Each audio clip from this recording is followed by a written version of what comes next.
आज दुनिया का ध्यान बढ़ते रूस यूक्रेन संघर्ष पर है। कुछ लोग ये भी सोचते हैं कि बाल्टिक में ये तनावपूर्ण स्थिति एक और विश्व युद्ध का कारण बन सकती है। रूस और यूक्रेन पूर्व सोवियत सहयोगियों के बीच युद्ध जैसी स्थिति क्यों पैदा हुई? इसमें नेटो की क्या भूमिका है? क्या रूस को वाकई यूक्रेन या नेटो से लड़ना होगा? ये वीडियो बाल्टिक में इस घटनाक्रम का विश्लेषण है। सोवियत संघ के अंतिम दिनों में पोलैंड में शुरू हुआ कम्युनिस्ट विरोधी विद्रोह 1990 के दशक में यूक्रेन में फैल गया था। स्वतंत्र राष्ट्र के नारे के तहत 6 लाख से अधिक लोगों ने 600 किलोमीटर से अधिक दूरी तक हाथ मिलाया था। 26 दिसंबर 1991 को सोवियत संघ ने आधिकारिक तौर पर इसके विघटन की घोषणा की थी। इसके बाद रूस और यूक्रेन के अलावा सोवियत संघ के संस्थापक गणराज्य 15 अन्य देश स्वतंत्र गणराज्य बन गए थे। लेकिन सोवियत संघ के विघटन ने भी इन गणराज्यों के आर्थिक पतन में योगदान दिया था। इससे बाहर निकलने के लिए पश्चिम की मदद की जरूरत थी। कई गणराज्यों ने वित्तीय संकट से उभरने के लिए नेटो में शामिल होकर खुद को बचाया था। लेकिन तब भी यूक्रेन नेटो का हिस्सा बनने को तैयार नहीं था। इसके बजाय उन्होंने औपचारिक रूप से नेटो गठबंधन के साथ संबंध स्थापित किए थे। इसके चलते यूक्रेन को हथियारों के अपने विशाल शस्त्रागार को खत्म करने के लिए मजबूर होना पड़ा था।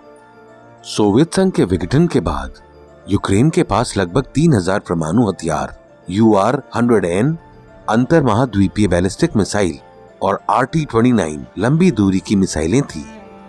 1994 में हंगरी के बुडापेस्ट सम्मेलन में यूक्रेन की विशाल सैन्य क्षमताओं को निष्क्रिय करने का निर्णय लिया गया था और फिर कई चरणों में इन सभी घातक हथियारों को नष्ट कर दिया गया था। इसके अलावा सोवियत परमाणु वायु सेना के हिस्से के रूप में क्षेत्र में तैनात अधिकांश भारी बम वर्षक रूस को वापस कर दिए गए थे और बाकी को यूक्रेन ने ही नष्ट कर दिया था। यूक्रेन ने बुडापेस्ट में अमेरिका, ब्रिटेन और रूस के साथ एक बैठक में अपने स्वतंत्रता और संप्रभुता का सम्मान करने के वादे पर समझौते पर हस्ताक्षर किए थे। इसके बाद 1994 के अंत में यूक्रेन ने परमाणु अप्रसार संधि पर हस्ताक्षर किए और पश्चिम से भारी वित्तीय सहायता प्राप्त की थी। रूस और यूक्रेन, जो पूर्व सोवियत गणराज्य में शामिल थे, स्वतंत्रता के बाद भी बहुत अच्छे संबंध बनाए रखे थे। इसलिए इस अवधि के दौरान संयुक्त राज्य अमेरिका और अन्य यूरोपीय देशों के साथ यूक्रेन के संबंध रूस के साथ संबंधों से भी परेशान नहीं थे। रूस ने यूक्रेन के राजनीतिक नेतृत्व पर भी स्पष्ट प्रभाव बनाए रखा था। रूस के आर्थिक और सैन्य हित इसके प्रमुख कारण थे। इसमें से एक महत्वपूर्ण बात ये भी है कि यूक्रेन के माध्यम से ही रूस की अधिकांश प्राकृतिक गैस पाइपलाइन यूरोप तक जाती हैं। ये रूस की मजबूरी थी कि वे रणनीतिक काला सागर को नियंत्रित करे। इसी उद्देश्य से क्रीमिया के रणनीतिक नेवल बेस को, जो सोवियत काल के दौरान इसके लिए उपयोग किया जाता था लेकिन बाद में यूक्रेन का हिस्सा बन गया था, रूस ने 20 साल की लीज पर अपनाया था।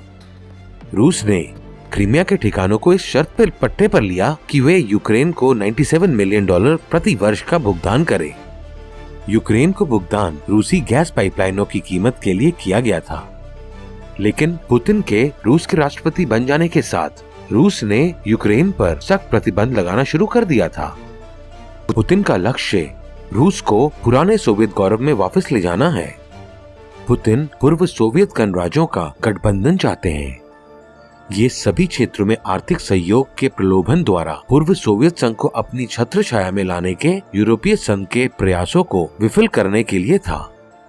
यूक्रेन की यूरोपीय संघ का हिस्सा बनने की योजना उन्होंने रूस के हित में निलंबित कर दिया था। इस नीति के हिस्से के रूप में रूस ने यूक्रेन के आंतरिक मामलों में हस्तक्षेप करना शुरू कर दिया। लेकिन यूक्रेनी लोगों को अनावश्यक रूसी हस्तक्षेप कदापि स्वीकार्य नहीं था।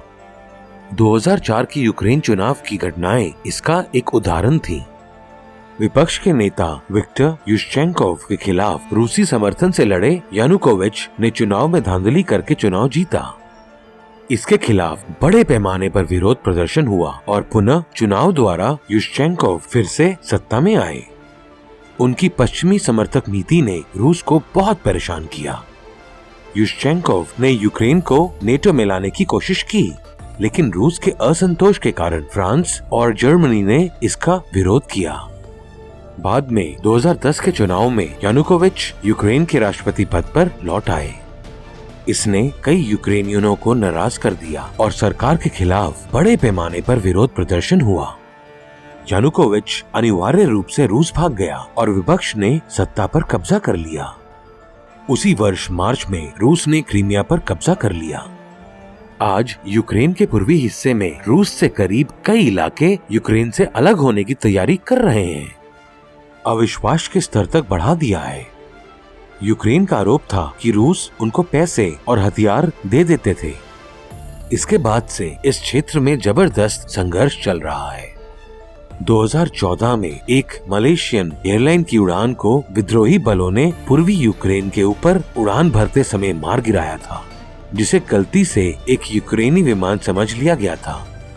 इस दौरान ये क्षेत्र जहां ज्यादातर रूसी भाषी हैं, मॉस्को भी रूस में शामिल करना चाहता था।